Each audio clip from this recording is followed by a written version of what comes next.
qualifying session. Could we get tomorrow morning a 7th different pole sitter from the first 7 qualifying sessions of the season? We've had 6 different pole sitters already this year. We've got slightly warmer conditions at almost 16 degrees now. It was 13 degrees or so for the first session a few hours ago, and the track temperature not actually that much higher. We've had 1 or 2 dark clouds hovering around, but it's generally got a bit warmer, a bit more humid as well, and the threatened rain that was predicted to possibly come, some showers around about 2 o'clock here this afternoon, never quite materialised. So for now, a dry track, although we caught up with Jack Aitken after that first session, and just that little bit of rain and the overnight rain, even though it was a pretty dry looking track for free practice one, he was saying it was still pretty greasy out there. So there's the current standings. Thomas Preining with 88 points, 10 clear of the reigning champion Sheldon van der Linde. Ricardo Feller has been one of the 6 different race winners this year as well, and he's on 61 points, the same as Mauro Engel. From Pereira won the first round of the championship at Oschersleben. He's there in 5th. Mirko Bortolotti has been consistent, but yet to be on the podium this year, the driver that was 4th in the championship in 2022. But as you can see, there's only 1 point covering 3rd, 4th, 5th and 6th in the championship, a championship that has been absolutely wide open. Thomas Preining then the championship leader, looking set to go. In the first session this morning, he was pretty quick. He was 2nd fastest with a 1:26.349. That's an over-the-shoulder view of the reigning champion Sheldon van der Linde, who, after a bad start to the championship at Oschersleben, has worked his way up the order to 2nd place in the standings now. Double podium at the last round at Nürburgring as well. But he wasn't right up there in terms of the times in free practice 1, whatever you can read into that. Of course, we don't know what everybody's running and trying, but BMWs were all out of the top 10. So Dennis Olsen was quickest, Thomas Preining was 2nd, Ricardo Feller was 3rd. Good news, Sandro Holtzum looks like he's going to be out properly for this session. The team were reluctant to say what the problem was with the car, but they certainly had it in bits when we had a look down in the pit lane after the first practice session. So hard at work getting some issue fixed with that car. And Sandro Holtzum making his DTM debut this weekend, fresh off the back of a podium in the GT Masters Championship alongside the double DTM champion Marco Wittmann recently. So he comes in to make his debut in what's a 2nd Project 1 BMW, an additional car to the grid this weekend. I think that's the car they used for the GT Masters race as well, in which they finished on the podium in 2nd place. Here at the Nürburgring, in fact. And the other addition to the championship this weekend, for this weekend only at the moment, but watch this space, he said, is Maximilian Paul, who's come in for Grasser Racing Team, Gottfried Grasser's team, in one of their Lamborghinis. So 2 new names to the grids we've not got with us. Mick Wieshover has dropped out of the championship for now at least, so he's the one that's dropped away, but 1 additional driver and car, and so nearly 30 cars on the grid. Right, so Dennis Olsen quickest this morning, 1:26.153. That was a decent lap time because it was only 0.2 of a second away from the qualifying lap record around here. So pretty good pace, even though not necessarily everybody went out on their set of new tyres that they are allowed to use in free practice. You get 2 sets of used and 1 set of new for free practice. That was a good lap time, so he may well have put the new tyres on. We know from Jack Aitken that Thierry Vermeulen was one of the drivers that tried new tyres. He was 7th in the Ferrari. Jack Aitken didn't use new tyres. We know that much. So we'll see what they do for this one. Just over 30 seconds to go. My name's Chris Hartley. I'm here overlooking the start-finish line from the commentary box at the Nürburgring, and alongside me as ever, it's a good afternoon to Brian Oliver. Good afternoon, Chris. Yes, what a great view we've got from here. I'll tell you what's an even better view. That is the sun shining out on the pit straight. Yes, it is poking through the clouds. Well, I mean, it's a far cry from the 35 degrees we were enjoying at Nürburgring about a month ago. But it is dry, and I've heard through the grapevine that Sunday has got a pretty horrific forecast. So it might actually be that a bit of rain during free practice might not be a bad thing, because finding a good setup in the dry is one thing. Finding a good wet setup might be another, and it could be quite useful to get a bit of wet practice in. Yeah, or somewhere in between. It's all possible, isn't it? It's fairly breezy and windy today, so any clouds that do come go pretty quickly as well, which means any rain could come and go. For now, it's okay, though. It's fairly bright. Just to give you a plot point as to where we are, if you're not familiar with the Nürburgring, we're in the Eifel mountain region of Germany, so it's not that far from the Belgian border. The nearest city is Cologne. which is about 65 kilometres away. But Nürburgring itself is actually a pretty small village of a population of a whole 170 people. You've got the famous Nürburgring Castle, which overlooks the circuit, which dates back to the Middle Ages and used to be used to defend a very important Roman road that runs through here. And it's in a beautiful hilly part of Germany. Brian and I drove through from Calais through France and Belgium. And the closer you get to here, after a pretty flat landscape through parts of Belgium, you just get towards Spa-Francorchamps, which is, again, not that far from here. And it almost completely changes the landscape, doesn't it? Oh, and it is absolutely beautiful. Last night when we were driving through and the mist was rising out through the trees, for those that were watching Spa, the Formula 1 at Spa last week, I have to tell you the weather hasn't changed there. As we drove past, it was rain on and off and fog and mist. Really classic weather for this region. And here at the Nürburgring, it can change in a moment. We might end up with fog, we might end up with snow at this rate. It really does change an awful lot, which makes it so unpredictable when people are trying to work out how to set the car up. Yeah, don't mention fog. We had a lot of fog here last year for DTM, and twiddling our thumbs for half a day. Eventually, we got some racing underway, but that was a long day in the fog for DTM last year. Well, Thierry Vermeulen there heading out, youngest driver in the field, going well in the first free practice session in that Ferrari, run by Emile Frey Racing there. In 7th place in the session. We saw him from the pit wall or pit lane exit camera, really booting the gas and unleashing the horsepower of that Ferrari as he on cold tyres came out. You've got to be a bit careful of that, because we already saw in the first free practice session the Lamborghini of Alessio De Leda getting slightly out of shape there as he came out of the pits. Downhill run, and the circuit through turn 1 falls away even more through the apex of the corners. It's very easy to understeer wide there. So Dennis Olsen, who's putting together a pretty impressive campaign. He's a very experienced Porsche racer, of course, from Porsche Super Cup and Porsche Carrera Cup in Germany, and came into the DTM last year, became a race winner at Spa-Francorchamps, and he is with the Mante EMA team, Olaf Mante's team, who are based here locally at the circuit. They run Thomas Priding. They've got a lot of knowledge, not just of this circuit, Brian, but the quite large circuit that's just in the background, which this connects to the wonderful Nordschleife, which we can just see over in the distance. Yes, I mean, Manthey is a name that you associate with Nürburgring, isn't it? Certainly they featured so prominently in the 24-hour race, which utilises the massive Nordschleife area as well. But teamed up with EMA, I'm told, by my colleague alongside me, Australian EMA. Yep. So Manthey EMA, that's a potent combination, getting first and second free practice this morning. They must be feeling very comfortable. I'm just looking out the window now, lots of cars out on track, and already Yusufa Vega into the pits for a rehearsal tyre change. Yeah, which didn't go according to plan, because he's dropped off the jacks and the car looked like it stalled. So that's another point though, isn't it, Brian? It's not practice just about drivers and engineers getting things set up. It's also a chance for the pit crews to test their skills. Yeah, and Thomas Priding will have plenty to say about that, because had it not been for a number of poor pit stops this year, he may well be even further ahead in the point standings. It really is a team effort. I should think the Manthey EMA crew, probably their hearts are racing when the cars are coming into the pits, especially them. A race can be won and lost on a pit stop, and we've seen that at least once this season already. On board with Mirko Bortolotti then, SSR Performance. He switched to that team this year. As a team, they made their debut last year as he gets alongside Marco Wittmann here. Bit of overtaking practice. Up you go, Mirko. Through he goes and gets ahead to the 2014-2016 champion on the run into turn 2. So practicing a bit of overtaking there. The great sound that you get from the roar of that Lamborghini V10 engine as well. 5.2 litres powering that along.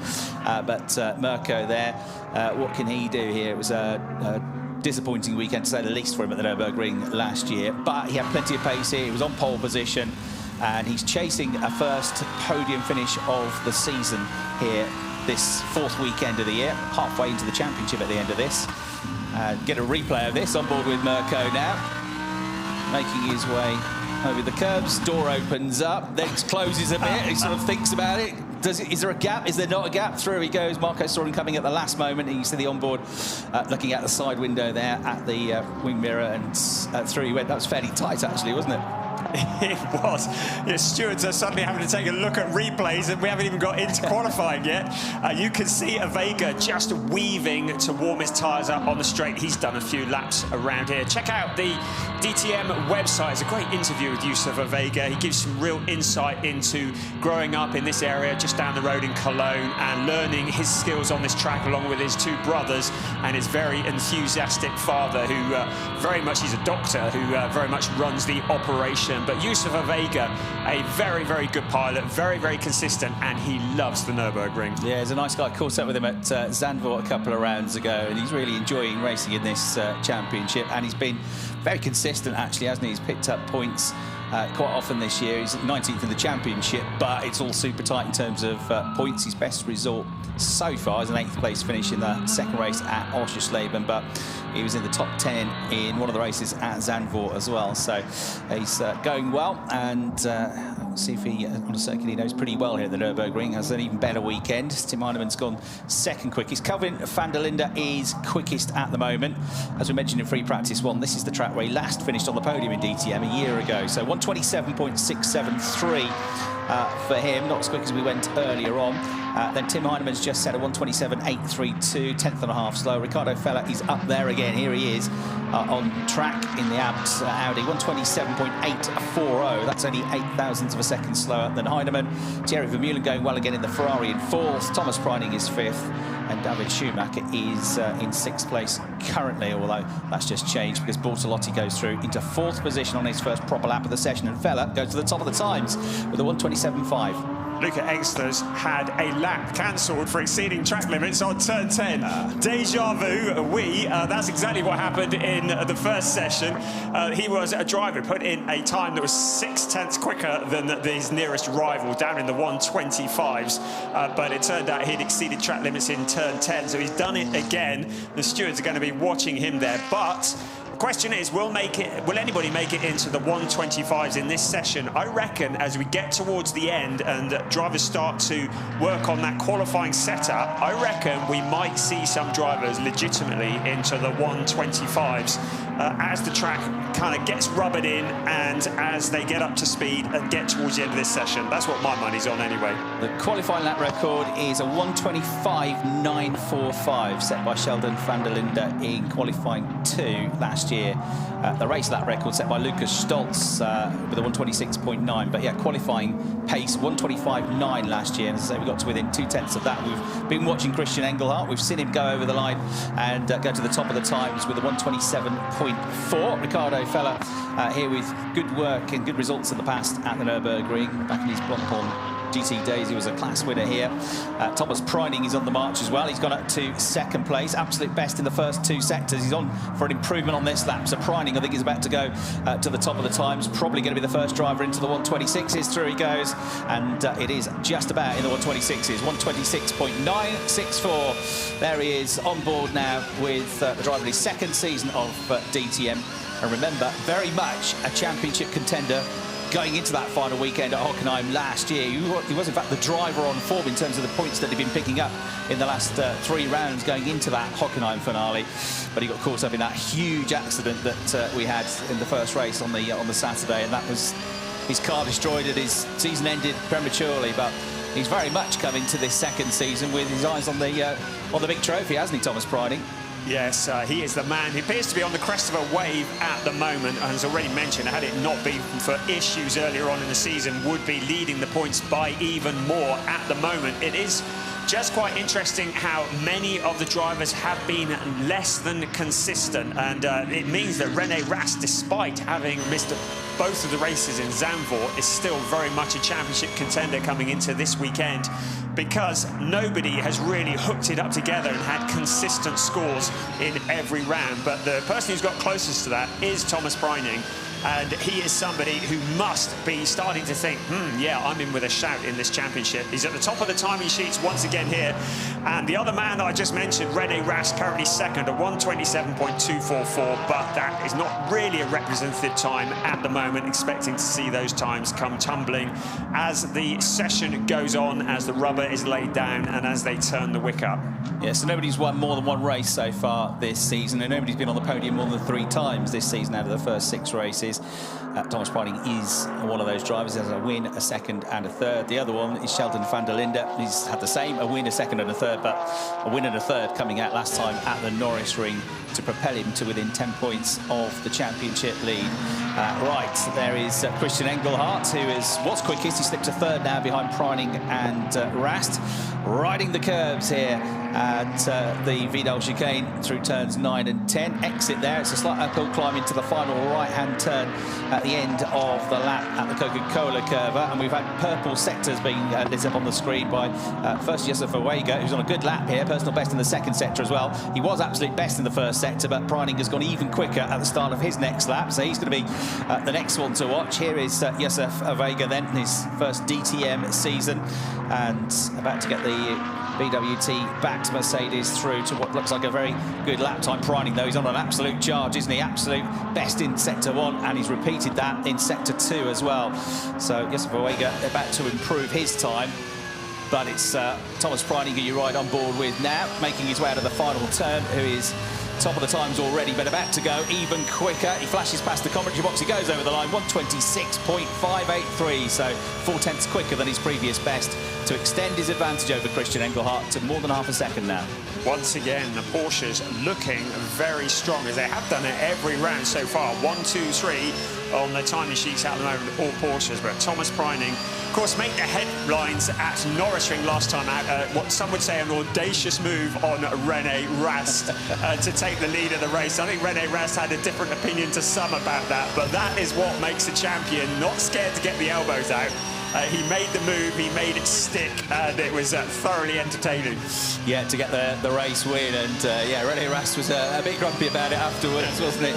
But Thomas Preining kind of just shrugged it off and said, well, it was mine. He's got the absolute quickest in the first sector again now, Thomas Preining, so he's on a longer run. He's not just doing 1 lap at a time. This is his 3rd consecutive quick lap now, and it's getting quicker and quicker with each and every one as we ride on board with Tommy now, the young Austrian driver, on a real charge at the moment, not just here at the Nürburgring, but in terms of how he's facing the championship as well. Through that second sector line he goes. The long sector is the first sector. Over the curve through the Vidal chicane. He'll let it ride out wide. You can see it slightly uphill here. You get to a crest, it flattens out into the right-hander. Got to get a good exit here because it's a long start-finish straight. Past the Dorrington Hotel on the left you go. And there the line coming up. It's going to be another good lap this from Preining. 1:26.583 last time. 1:26.789 this time. Just lost a bit of time in that middle sector, didn't he? Yeah, and you said watch him going wide out of the chicane. That was turn 10, and that is what is catching out many, many people. We've had 5 warnings already about track limits on turn 10. That's on the exit of that chicane. That is where drivers need to be very careful. They can run wide, but if they go over the white line, they're going to have the lap discounted. Looking there at Sandro Holzem. Great to see him out on track after what was a non-event in FP1. His debut in the DTM. He did a lot of laps in that car in the GT Masters 3 weeks ago and got a 2nd place as a result of it. But he really needs the practice here today, and this session is critical for him. Expect to see him out for the whole of the session. Yeah, he does need the time, that's for sure. But in fairness, this was the track where he got on the podium, wasn't it, with Marco Wittmann in that car. So it's, he should be able to get up to speed fairly quickly. But, you know, against these guys, you want to find every thousandth of a second, don't you? It's such a high level here. We've had Lauren Heinrich, former Porsche Carrera Cup Deutschland champion, move up to 3rd place. Porsche 1-2-3 now, 1:26.5 for Preining, 1:26.8 for the next 2, Engelhardt and Heinrich. Patrick Niederhauser was pretty impressive in the first free practice, and he is the best of the Audis at the moment. He's just gone 4th quickest with the 1:26.9. They're the only 4 into the 1:26s. We saw most of Josef Awega's quick lap, and that put him up to 5th place with the 1:27.071. Rene Rast rounds out the top 6 as it stands. Another 1:26.7 for Preining. So he's doing a longer run here. He's onto his 5th consecutive lap now.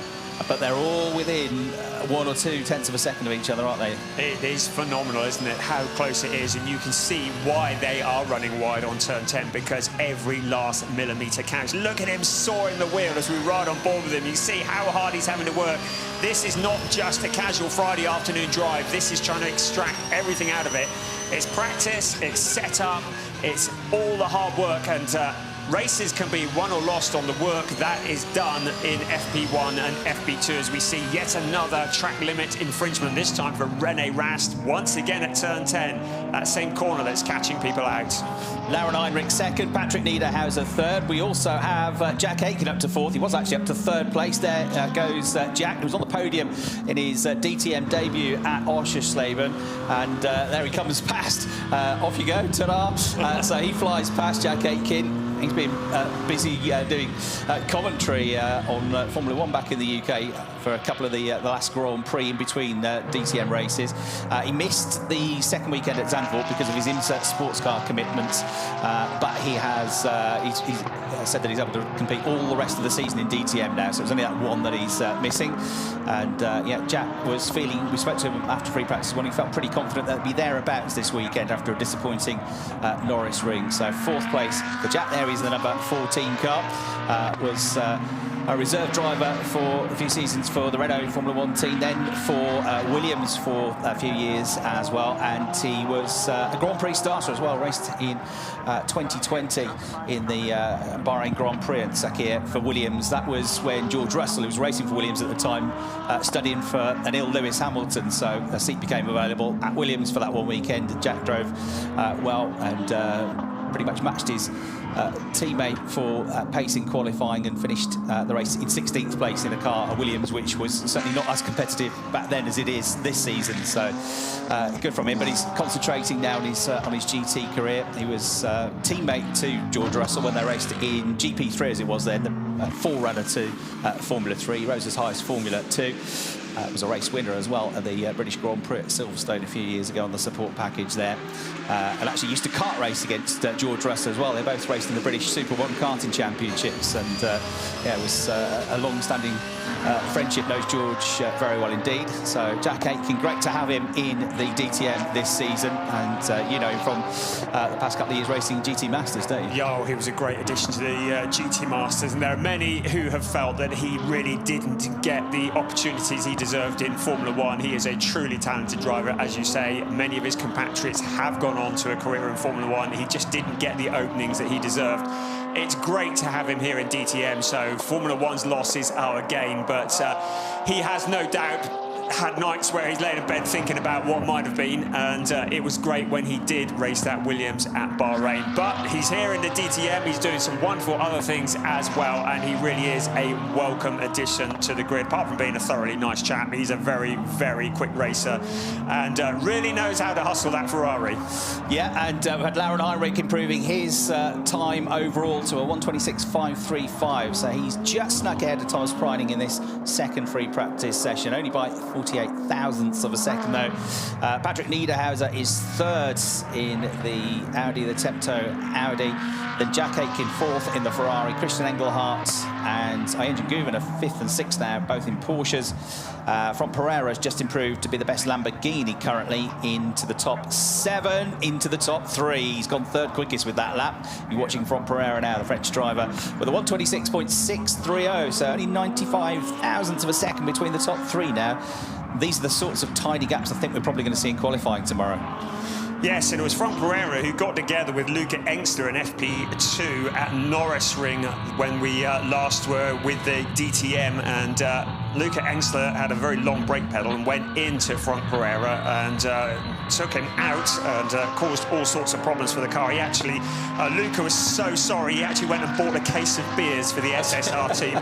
So Luca, you owe us a case of beers as well, because I'm sure you've wronged us somewhere along the way. So, but I love that. I love the camaraderie and the fact that when drivers do make a mistake, they're not scared to put their hands up. We've seen it already in the season where drivers have gone and bought a beer for somebody or apologised when they've made a mistake. but Frank Pereira accepted the apology and continues on his way, and is looking good in the SSR Lamborghini. Absolute best second sector as well. So this is probably going to be the best lap of all. He's hustling that Lamborghini through the chicane and makes his way now into the final turn. It all looks nice and tidy. The entry doesn't let it drift too wide on the exit. Gets on the gas. Sorry, goes through the gears, goes over the line, and it is a 1:26.329. So Frank Pereira to the top of the times now. The 36-year-old, 2 tenths clear of Lauren Heinrich. Thomas Preining into the pits is third. We saw Calvin van der Linde a few seconds ago as well, putting himself up into fourth place. So Engine Guvin, we haven't seen much of, but Guvin has gone fifth quickest now in his Porsche ahead of Patrick Niederhauser. We've got 8 drivers now who have had laps cancelled due to track limit infringements. The latest being car 83, which is Patrick Niederhauser. That was at turn 9. It is turns 9 and 10 that is catching him out. That is into and out of the Vidal chicane. You see them getting airborne. We were measuring the altitude in FP1. They were getting so high coming over the curbing there in the chicane. It really is very dramatic.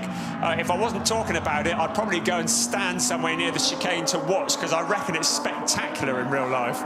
Yeah, absolutely. They were flying through there. Engine Guen, wasn't he? Absolutely up on 2 wheels through there. So that was pretty mega to watch as we go back on board with Mirko Bortolotti, approaching 200 kilometres an hour, just over now, and building the speed, climbing up towards that very chicane. He should get beyond 240 kilometres an hour, just about. Slows it down, drops through the gears, goes left, goes right, straight lines it as much as he can, uses the curb but doesn't go beyond the track limits, or tries not to. Keeps it left, then duck it into the right-hander. Keeps that power and momentum going. He's already doing 140 odd kilometres an hour before he gets into a straight line. He'll be doing 250 when he gets down, or almost 250 when he gets down to the hardest braking zone on the lap down into turn 1. We've had one other Lamborghini improving, which was Clement Schmidt, up to 9th place. He has now propelled himself. So in free practice 2, pretty busy out there for the first half of it. 23 minutes or so to go. And we've got Lamborghini from Porsche, Audi 4th, another Porsche in 5th, another Audi in 6th, Ferrari in 7th, an Audi in 8th, Porsche in 9th, Lamborghini in 10th. So from that top 10, Brian, we're missing BMWs again, like free practice 1. We're also missing Mercedes. They've not been right up there either, have they, so far today? Yes, and they've been lumped with a bit of extra weight. We saw this, a little bit of a slide here for Ricardo Feller as he came out of the corner. We just saw this a bit earlier, a bit of drifting going on. There we go, get the back in that. That could have smoked the tyres a bit for us, couldn't he? But the balance of performance has been adjusted coming into this weekend, and an additional 10 kilo has been awarded to Mercedes, which is quite significant, and it takes into account that the World Challenge event at this circuit last week, they were pretty dominant, but the balance performance, well, it is at the discretion of the organisers. They can change it up to and including Saturday night, but the Mercedes does appear to be hampered a little bit by that additional 10 kilos, you'd have to say, with the highest Mercedes being, well, Yusufa Vega in 11th, but they do seem to be fairly prominent towards the bottom of the timing sheets.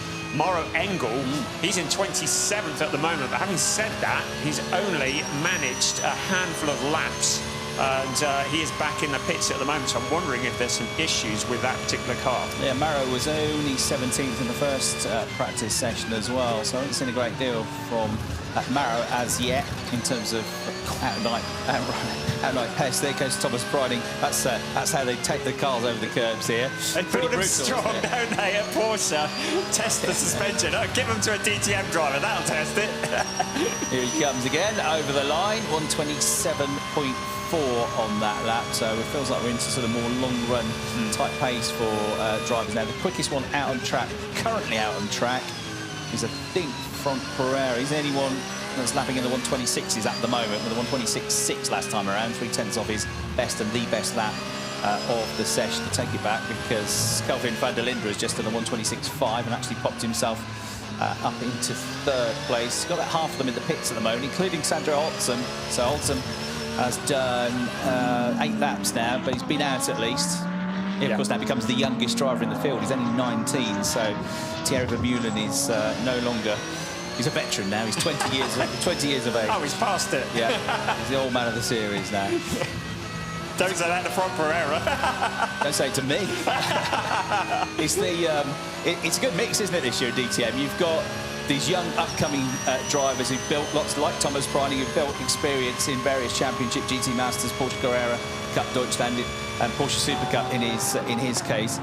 But it's still young, hungry, and still learning, and still getting better and better. Dennis Olsen's another one. They've got loads of experience, but they're still in their 20s. So a good young crop of drivers coming through. But you've also got your experienced drivers that have been there, done that, bought the T-shirt, like René Rast and Franck Pereira, to a point Mirko Bortolotti as well. They've got huge amounts of experience. Lucas Au's another one.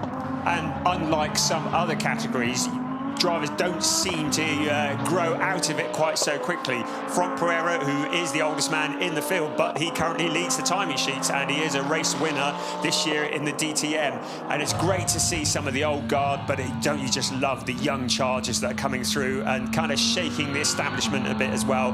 Great cross-section. He's not the oldest driver in the field. He's the best vintage driver. Tactful.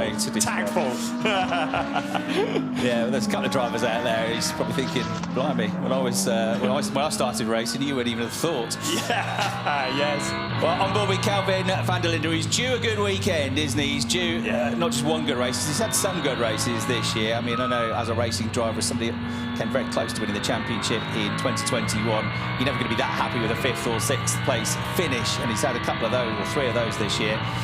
But he's certainly well capable of fighting up there for not just podiums but race victories, and it's just a case of when it all comes and clicks together, because that Audi has been on the pace pretty much every race circuit so far this season. So let's see how he gets on. I think he's going to bail on this lap and head to the pits, but that's because you were talking about it. Always nice to admire the lines of the Audi R8 though, isn't it?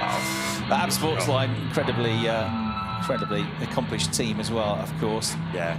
With 3rd place to his name now after a good run. So looking to be on the pace today for what that counts as he comes into the pit lane. Yeah, so he comes to a stop. Doesn't look to be any urgency at the moment. So all part of the run program, with no doubt. We're kind of in that mid-section at the moment. And I'm thinking that as we get towards maybe the last 5-10 minutes of this session, we're going to see drivers turning the wick up a bit and seeing what they can do in terms of a qualifying setup. But it's a great insight. Just having the camera on board gives you an insight. And what is going on there? I haven't got a clue what's going on, but it looks great. Well, I know what they do. 2000 was the first year they came into DTM with Audis. They've been with Audi in DTM Sportsline for it's the 24th season now, 23 years. Hans-Jürgen Abt's squad. So I know what they're doing out there. They're a hugely, hugely competitive team, because compete in the Formula E World Championship as well. There you can see mostly light, fluffy, light grey clouds, but 1 or 2, top right of your corner of your screen there, 1 or 2 more menacing looking clouds, but actually less than we had in the earlier part of the day for free practice once. I think it's going to stay dry for the rest of the session. Well, I thought I saw a spot of rain on the camera lens there, so I really hope not. We've still got another 16, 17 minutes of this session left. It was good to see, we just saw a quick flash of the number 19 car you already mentioned, Max Paul, who has taken over from Mick Wiesover in the GRT Grasser Lamborghini. Max, who's had 5 third-place finishes in GT Masters. He's fed up with 3rd place. He wants a 2nd, or indeed a 1st, and he is absolutely buzzing about being on the grid in the DTM for this event. It would be so good if we could see him continue that. GRT Grasser, they are the team who could propel him to that. A vastly experienced Austrian team. They're going to be looking forward to the Red Bull Ring. They're always good there anyway. A different Lamborghini there, the SSR Lamborghini. Mirko Bortolotti, just see him backing out of it and just finding a bit of space. Now he gets his foot onto the floor, so clearly there is getting ready to do something a little bit quick. Where is he at the moment? Mirko Bortolotti, 17th at the moment, so 127.199. Would expect to see an improvement of that. Still, the cancellations of lap times keep coming. The latest is for Mauro Engel, who is still down in 27th place with a 128.237, and he's had a lap cancelled for exceeding track limits on turn 10, as has his teammate Yusuf Ovega in the number 84 car. Yeah, Jack Aitken heading back out in the Emile Frey Racing Ferrari. They were the team's champions in last year's GT Masters Championship. Great to have them in the DTM this year. So Jack heads out in the Ferrari, currently in 7th place.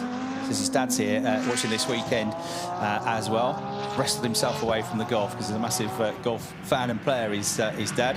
Dad's from Scotland, Mom from South Korea, and Jack living in Oxford in England, making his way over here for these events. So he's going to stay over for a couple of weeks because he's got a test coming up at the Lausitz-Ring, and then, of course, we head to Lausitz coming up as the next round. Somewhere Max Paul, I think, would like to be, because that would be his home circuit, and he's from Dresden. That is a stone's throw. Well, literally, not literally a stone's throw, but it's very close, isn't it, to Lausitz-Ring. So he's racing Max Paul in GT Open this season. That's his, you know, his priority. But he certainly didn't close the door to maybe a chance to come back and do more than one weekend this DTM season.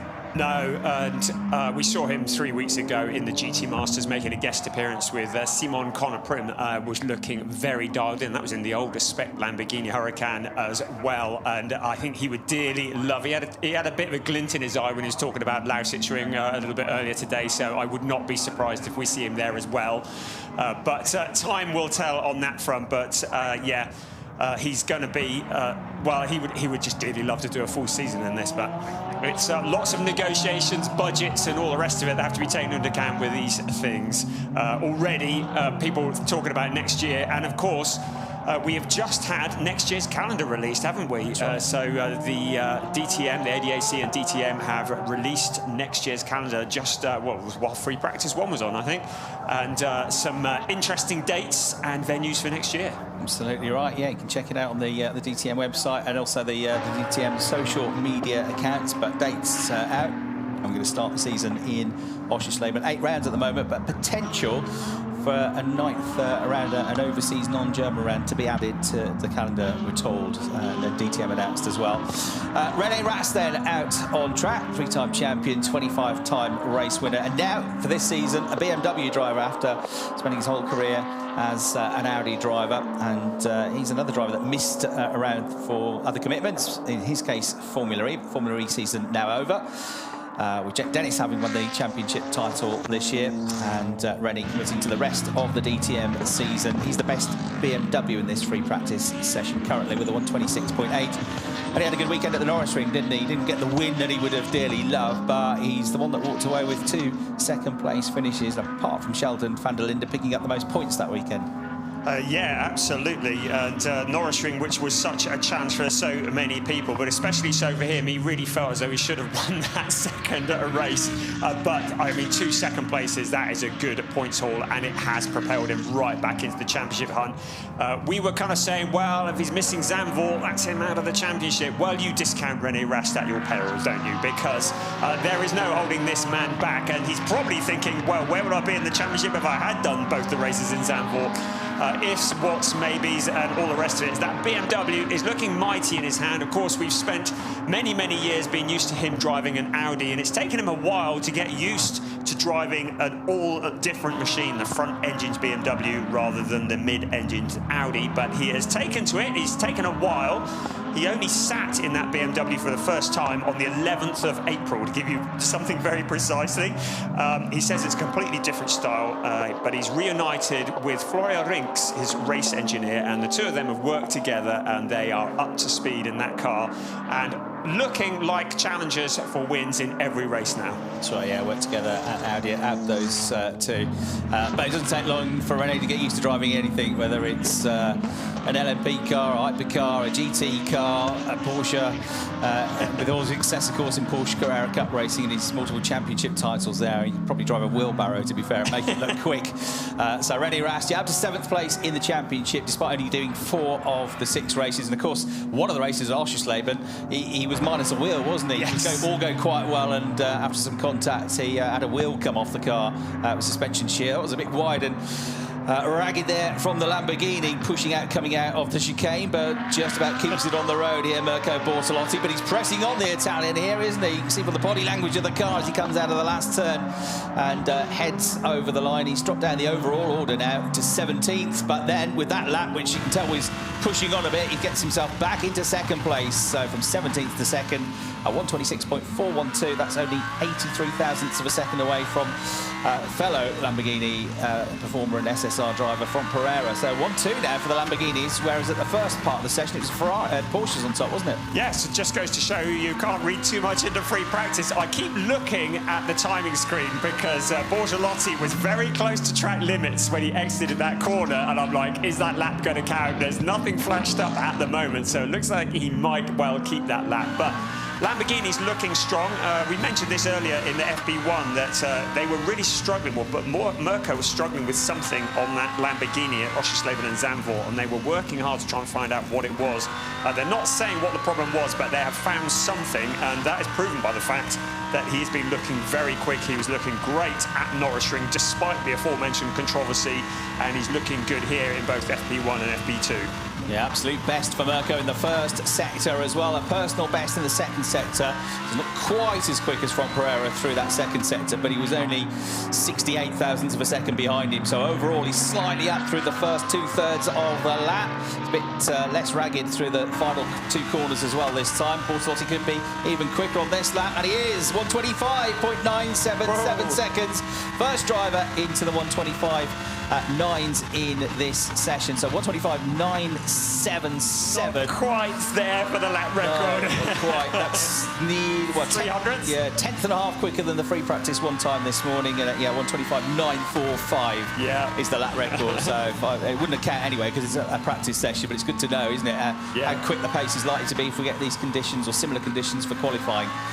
So yeah, 32 thousandths of a second away from equaling the qualifying lap record there. I think Mirko was on a mission.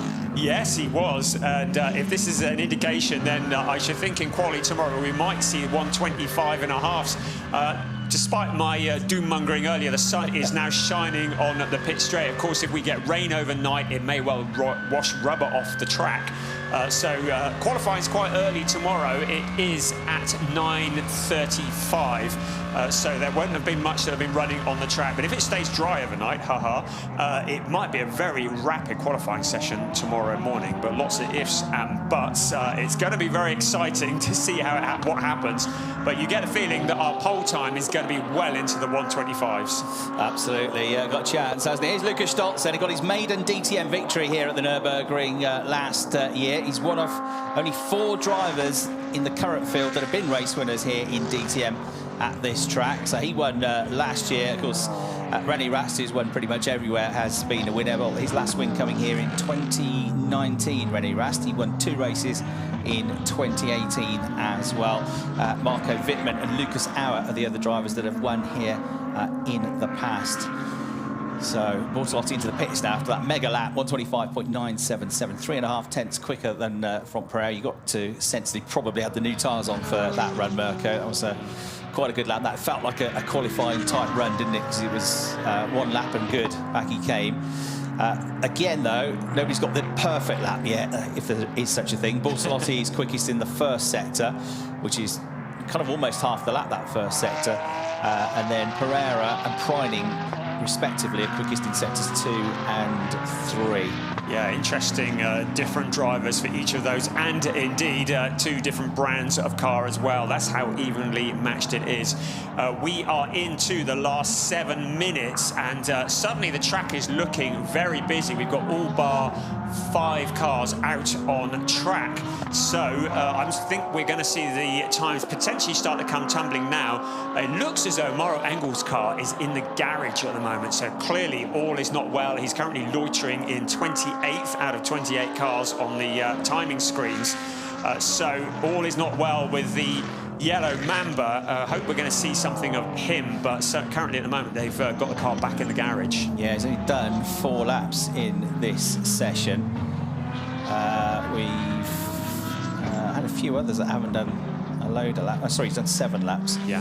Most of them have done at least 16, 18 laps. Some of them have done more than 20 laps, so definitely looks like an issue there. Yeah. Sandro Holtzman's had a lot more running this time, hasn't he? Done 16 laps. He's currently out on track.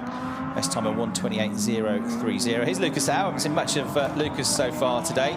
A race winner here, as I said in the past, at the Nürburgring back in 2017.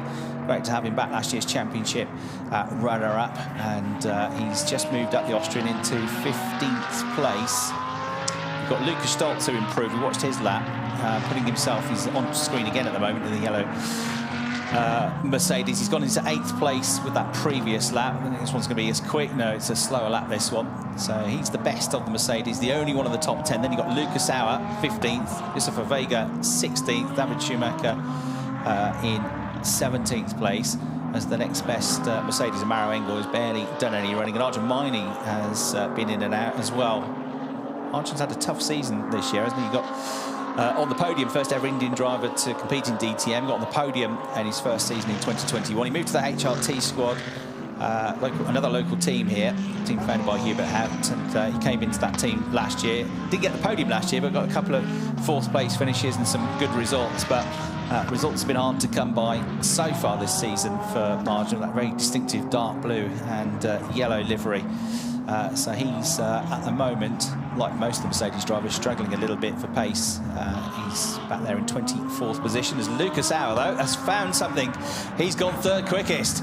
So 1:26.438. So the Mercedes is capable. It is up there, despite this additional BOP ballast they've got on the cars compared to the Nürburgring, an extra 10 kilograms.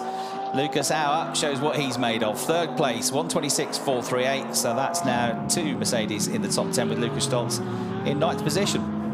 So we're into the last 5 minutes. So it's my prediction of the time's going to come tumbling down. Is this going to happen or not? I'm expecting great things here. There's Mega Marco. Didn't have the best of times in front of his home crowd at Nürburgring, but trying to make up for it here using a lot of curb. Keep it within the white lines, please. And car number 11 comes out to complete another lap. Of course, he was here in the GT Masters along with Sandro Holzman 3 weeks ago, so he's had a bit of extra practice in the Project 1 BMW. He crosses the line. It's not going to be anything too spectacular, but 1:26.988. He probably was expecting more. That's a 17th place for Marco Wittmann. Yeah, and it's nearly a decade since he won around this circuit. He's only had 1 win in DTM at the Nürburgring. That was back in 2014. So dearly love to put that right this weekend. Lucas Au, personal bests in the first 2 sectors. Looks likely to improve upon his time. Whether he'll get in amongst the Lamborghinis, not sure. No, not quite. 1:26.473 on that lap, but there's consistency for you. 1:26.438 on one lap, 1:26.473 on the next lap. So less than 40 thousandths of a second between his 2 lap times, and that is why he's so highly regarded, isn't it? Yeah, much has been said about the accident that Lucas had over the winter and the back injury that he had. It was Daytona, I think, wasn't it? Yeah. It was Daytona, and he came back. He showed us the scar at Nürburgring, and I have to tell you, you don't want to be doing that while you're eating your dinner. I mean, he has been through the wars, and the fact that he's even racing here this season is a flipping miracle. I mean, that is commitment. That's what a real racing driver does. Despite a scar that stretches the entire length of his back, he is back in the seat of that car, and he's not just tugging around either. Here he is, P3, 1:26.438. That is commitment. Phenomenal job. Yeah, absolutely right. I mean, he came here to the pre-season test and the media day, and he was hobbling around, wasn't he, and on crutches, and yeah, he's had to do a lot of physio to get back in that car, and it's still a building process. But small in stature he might be, but he's got a big heart, hasn't he, Lucas Au? He's also massively strong, and I can tell you that from somebody that has high-fived him a few times after race victories and podiums. He nearly knocks your arm off when he gives you a high five. He's massively strong, and obviously mentally very strong as well to have come through that. So it's fantastic that he managed to get into the championship without missing any of the rounds. He was with us for Oschersleben, wasn't he? certainly, and he'll be back up there fighting and get stronger and stronger as the season goes on, with Team Winwood, who were second in the Teams Championship last year, as well as having a great Drivers' Championship with Lucas, who was, you know, oh so close to taking the title, wasn't he? He got that win on the penultimate race of the season at Hockenheim, and it all looked good. He just couldn't quite get it with the extra success ballast that he had on the car for the final race of the weekend. He just couldn't quite get the pace to be where he needed to be to win the championship, but it was a real valiant effort from Lucas. So there, René Rast in, and Torsten Schubert's team practice the tyre stops, which they'll do in the mandatory pit stops in each of the races tomorrow, in the middle 20 minutes of the race, where you change all 4 tyres and change the rears, then the fronts. New Pirelli's on, that looked pretty slick. They've had 1 or 2, and they're not the only ones by any stretch of the imagination, but they've had 1 or 2 slightly iffy pit stops, haven't they? Particularly for Sheldon van der Linde. But I would never criticise a pit stop because it's so hard, isn't it? You've got seconds to get. I mean, the best pit stops we've seen this year have been just over 6 seconds. I mean, 6 seconds to try and get a job done in 6 seconds without panicking, without stressing. You've got to be quick, but you've also kind of got to slow everything down. I think it's a massive skill, and it makes a huge difference in race results, doesn't it? It'll take me 6 seconds just to bend down to get the wheel off. It's phenomenal, and the training that goes into it, that I should think the nerves amongst all the teams, that I would be terrified if I was doing that. Clock strike 0, checkered flag is out, so any laps that the drivers are on at the moment will still count, but it is Mirko Bortolotti at the top of the timing screens. It is, yeah, by good margin as well, 0.352 seconds. Again, you don't know which drivers were able to use their new sets of, their 1 new set of tyres in that free practice session this weekend. It's 3 new sets that you get for race weekend, because you've got to use at least 1 of those in each of the races. Use a set in qualifying as well, but then you get 1 set for free practice, 2 sets of used. So yeah, that certainly looked like Mirko. I mean, if Mirko didn't use new tyres for that 1 minute 25.977, everybody else better watch out, hadn't they? That's quite a lap. If that is the case, then they might as well all go home. Slow-mos of coming out of the last corner. Sheldon van der Linde, Christian Engelhardt, Lucas Auer using the curbs. Bit of a heat haze there as well. Who knew? When we arrived in the torrential rain last night, I wasn't sure we were going to be saying that sentence this weekend, but it's actually getting warmer and warmer as the day goes on. Exhaust fumes, that's what it is. It's very nearly spring-like conditions now. We've gone, felt like February, well, actually felt like November when we arrived last night. Yes. Sort of dark, cold-looking sky, then it started raining. And then this morning it was 13 degrees, it felt like March, and then it's kind of May now, 16.7 degrees. It's not exactly the European heat wave that well, I wouldn't say people have been enjoying, because I don't think it's been very enjoyable, but it's been very, very hot, hasn't it, in parts of particularly southern Europe. It's nowhere near that 16.7 degrees. No. 4 seasons in one day. Well, we expect that at Nürburgring, don't we? We're going to have probably snow by Sunday. You heard it here first. But at the moment, it's dry, and there is a heat haze. That's the headline. Right, a dry practice session, useful as long as we get some dry running over the weekend for the teams. I haven't had any rain disruption. It's got a bit darker overhead there, as you can see.